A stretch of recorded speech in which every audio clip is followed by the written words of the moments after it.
Hello there, my name is Kim, and these are the Wayride Chronicles, my alternative look at current affairs.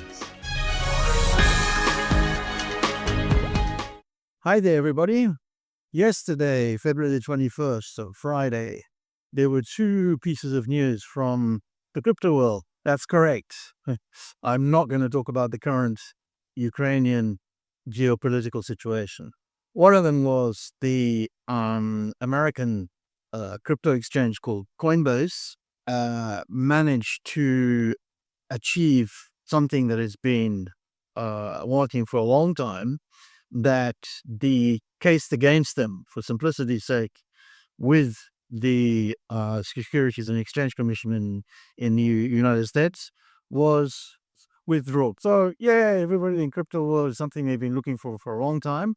The details are not really worth going into, but it essentially legitimizes, in a certain sense, that particular cryptocurrency trading exchange. Fast forward to late evening European time on Friday, and the news hits wires that a Singaporean-based exchange, which I believe has connections with the Gulf, I think Bahrain, called Bybit, go figure, Bybit, right? Okay. Fairly important exchange, Asian cryptocurrency trading exchange, had managed to lose $1.4 billion. Yep, you heard that right.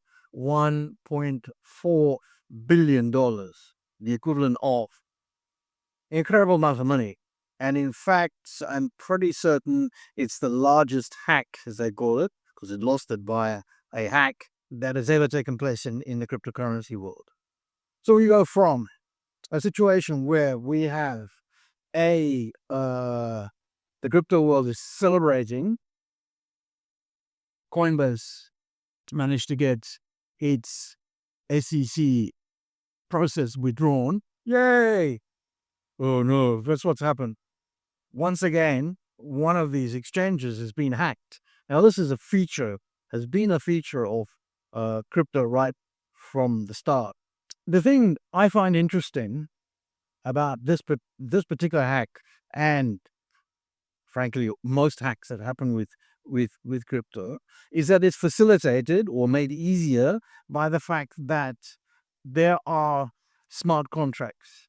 Now, this is one of the big premises, if you want, of the crypto world. You have a function, whatever it is.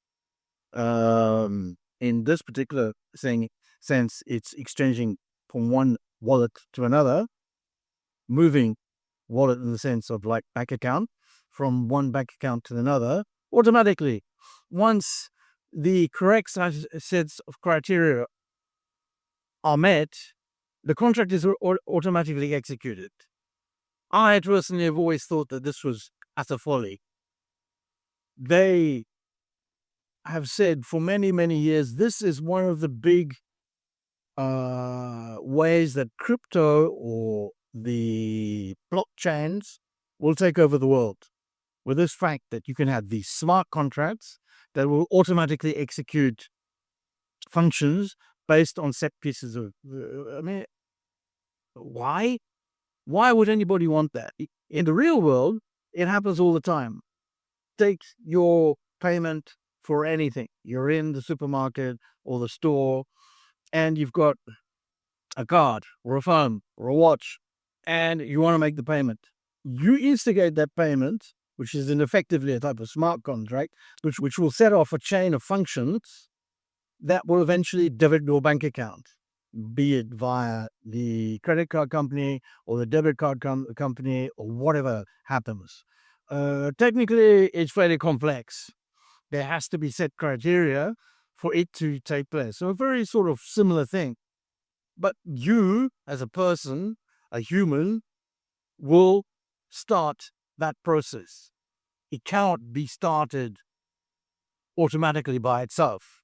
We could say that it's similar from a certain point of view, that from a crypto point of view, you have these smart contracts that XYZ, let's say there are 5 criteria that enables transfer from one bank account wallet, as it's called in crypto world, to another, and that process has to start somewhere. But it doesn't take place automatically because I have to start it. An analogy is that let's take a very basic cash function or payment function. You go to the ATM, stick in your card, you put in your PIN code, go on the screen, and you decide, okay, there are quite a number of complex things you can do in a certain sense. Complex for what happens behind them. Look at your bank account, how much is left there, withdraw money in different denominations. Here in Europe or here in Switzerland, anyway, you can choose to withdraw money either in euro or Swiss francs, etc., etc. There's all these different functions. But one thing I can't do is essentially hack the machine to do something that it doesn't that is not within my right. These smart contracts are easily hackable. If they weren't easily hackable, it wouldn't happen all the time. Because this particular 1.4 billion, is a supervised perk. There are any number of hacks happening on a weekly basis. Yes, I fully appreciate that you have situations in the real world, not in the crypto world, in the real world where we all buy and making money transactions. I fully appreciate that people steal your credit cards, people hack your bank accounts.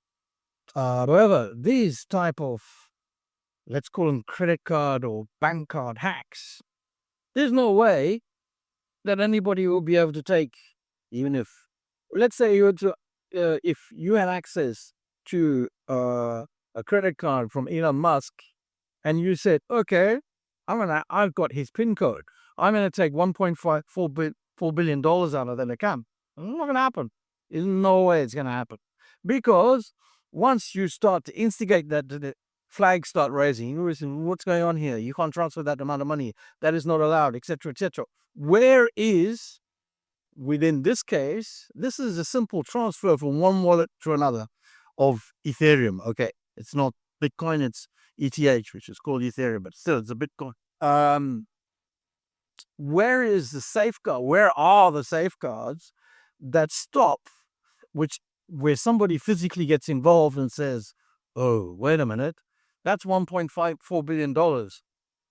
Is he allowed to do that?" Because in our real world, normally you have great difficulty transferring much more than $1,000 or taking out $1,000 or 10,000, depending on what type of transaction you're doing, but not $1.4 billion. What's wrong with all these people? They're all nuts. And this is supposed to be the future of money. Seriously, guys, get a life. See you guys.